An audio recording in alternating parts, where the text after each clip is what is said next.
My project was Ulysses S. Grant and Total War and the End of Appomattox. My partner is Aaron Lee. I will do the first half. I will be presenting the first half of slides, and Aaron would finish the rest. Let's get started. So, Ulysses S. Grant's full name is actually Hiram Ulysses S. Grant. And here it's just a quick biography of his accomplishments, which he fought in the Civil War and the Mexican-American War. He would be appointed the general-in-chief during the Civil War over the Union Army. He would go on to become the 18th president after the Civil War, and he would also write a pretty successful memoir about his life and his military career. So his early life.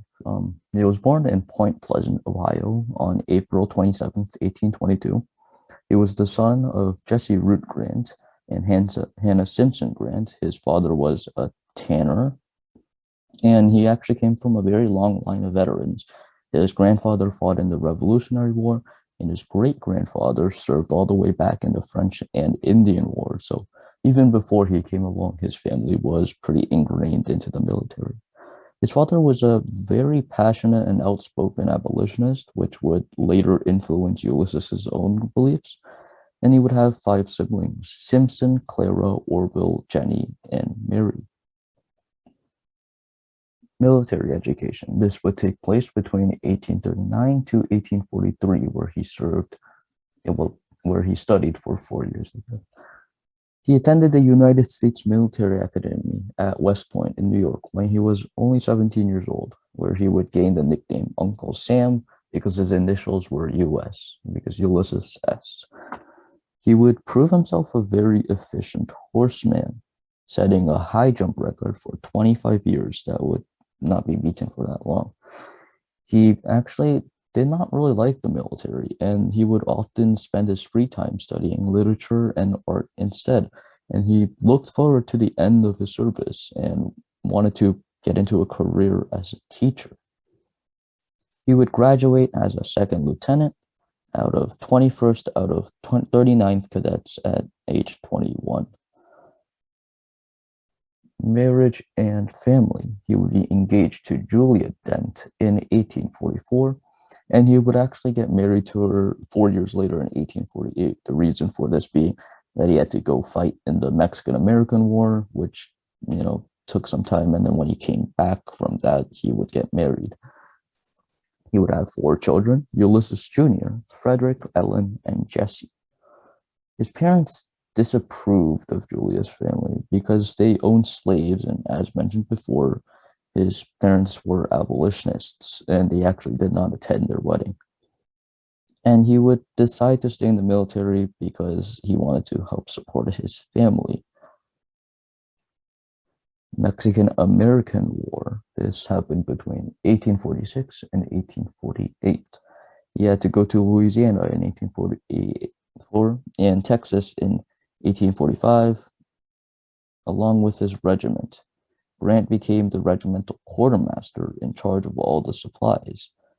At Monterrey, a city in Mexico, he risked volunteering to carry a message to the streets lined with enemy snipers, which would be one of the many brave actions he took during the war. In 1847, he took part in capturing Mexico City. Especially during this battle, he would win a lot of praise and as well as get some promotions for his skill and bravery, and would claim 2 citations for gallantry and 1 for meritorious conduct.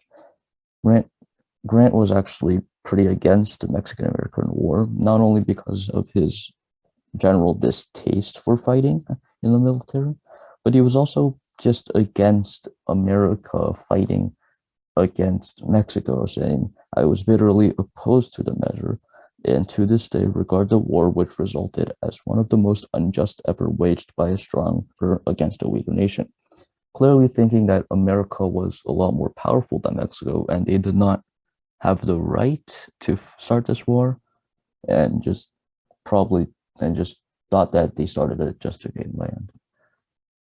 After the Mexican-American War, he would be assigned to a lot of uninteresting and mundane military jobs that were also very far away from his family.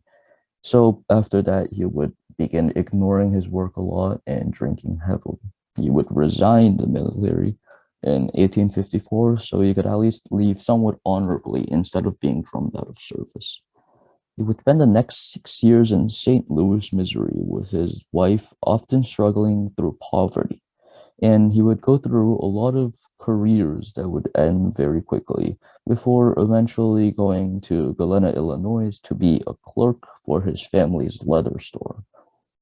During this time, he would acquire a slave named William Jones, but would eventually set him free because his political beliefs did not really, he was an abolitionist.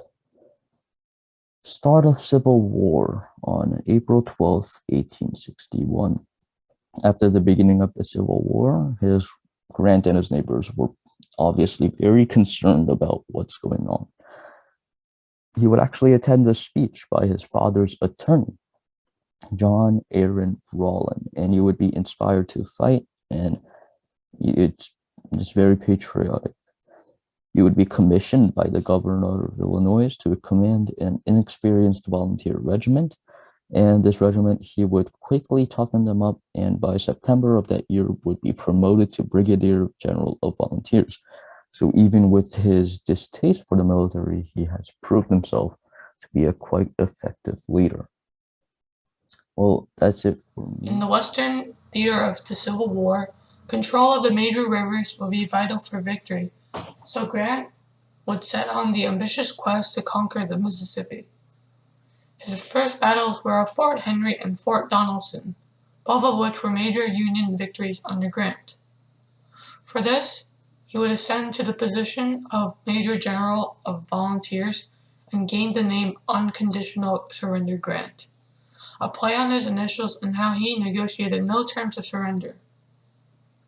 They would gain West and Mid Tennessee, as well as southern Kentucky. With the rivers and railroads in the area, the North were able to send supplies to the West. The Battle of Shiloh was one of the fiercest and bloodiest battles in the American Civil War that took place in Pittsburgh Landing, Tennessee. Confederate forces led by General Albert Sidney Johnston surprised and almost destroyed a Union army led by General Grant. The Confederates couldn't hold their positions and had to retreat, resulting in a Union victory. Because of this loss of life, many people called for his removal as a general, all of which President Lincoln denied, famously saying, "I can't spare this man. He fights." The siege of Vicksburg was an important area in the Mississippi River crossing that linked the eastern and western Confederate states. It was on the cliff, making it really difficult to attack. Grant would move inland to attack Jackson, a city in Mississippi, and then turn around to attack Vicksburg from an unprotected angle, and after a 6-week siege, he would take it. Control of the Mississippi cut off half of the Confederacy from the others, making it difficult to provide supplies. It was a decisive victory for the Union as well as a display of Grant's military genius. In March of 1864, Grant would be promoted to General-in-Chief.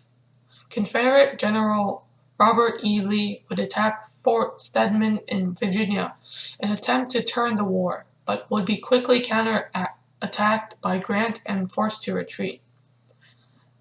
Grant would send William Tecumseh Sherman down south while he pursued Confederate General Robert E. Lee with the Army of Appomattox. Lee was at a disadvantage both in men and supplies, and would eventually be cornered by Grant and his troops near Appomattox Courthouse.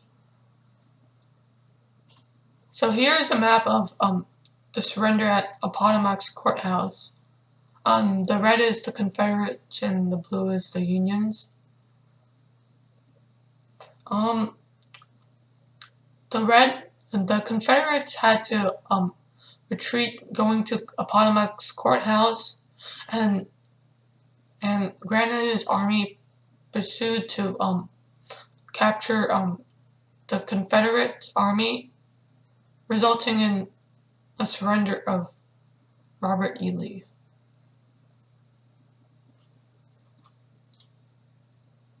After retreating, Lee and his men would eventually be surrounded by Grant and his army critically outnumbered. On April 9, 1865, Lee would decide to surrender to prevent any unnecessary loss of life. This would be the finale to the war in Virginia, as well as largely the end of the Civil War, being the most significant surrender in the war. The terms of surrender were lenient, and the troops were paroled and allowed to return to their homes.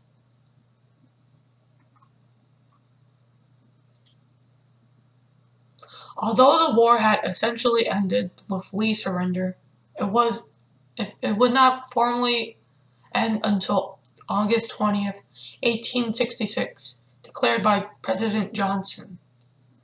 The last battle of the Civil War would be the Battle of Palmito Ranch and would occur on May 12th to 13th, 1865. After the war, it would start the new Reconstruction era. Grant would receive one final promotion to General of the Armed Forces in 1866 and would serve 3 more years as general.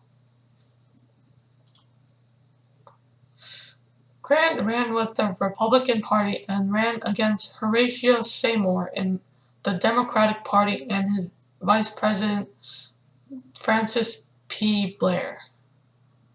Grant's Vice President was Schuyler Colfax. The main issues at the time were how to reintegrate the broken South, how Confederate leaders should be dealt with, and civil and political for the newly liberated slaves. He would win with 214 electoral votes and about 3 million popular votes, and will be sworn in on March 4th, 1869 as the 18th president. Grant had little interest in becoming president, but felt it was his duty. During his presidency, he ratified the 15th Amendment, which prohibited the federal and state governments from denying a citizen in the right to vote based on that citizen's race, color, or previous condition of servitude. In 1871, he enforced acts to counter the suppression of African Americans with the right to vote, to hold office, to serve on juries, and to receive equal protection of laws. He also ended the first era of the Ku Klux Klan. Any perpetrators of that were caught and were imposed heavy penalties. One of his major foreign achievements was the Reciprocity Treaty of 1875, which gave free access to the U.S. market for sugar and other products grown in the Kingdom of Hawaii in exchange for special economic privileges for America.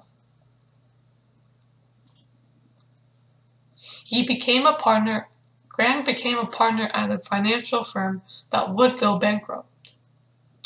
He would then be diagnosed with throat cancer, and he would pay off his debts before he died and provide for his family. He would write a memoir.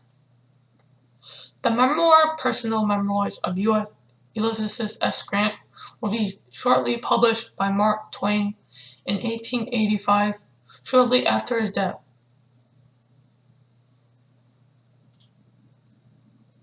He would then finally succumb to his illness on July 23rd, 1885, just around a week after he finished his memoir. He would be age 63, leaving his wife and children behind. He would be forever immortalized and commemorated on the $50 bill.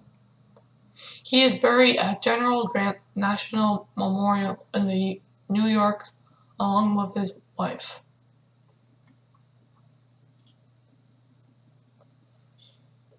The quote is about how Grant himself did not make any of of the decisions that played a big part in his life, only going to the military on his parents' request and staying in it for his wife and family, as well as becoming president only because he was nominated and felt he had to serve for the good of the people, and never becoming a teacher, which was one of the things he had truly wanted to do.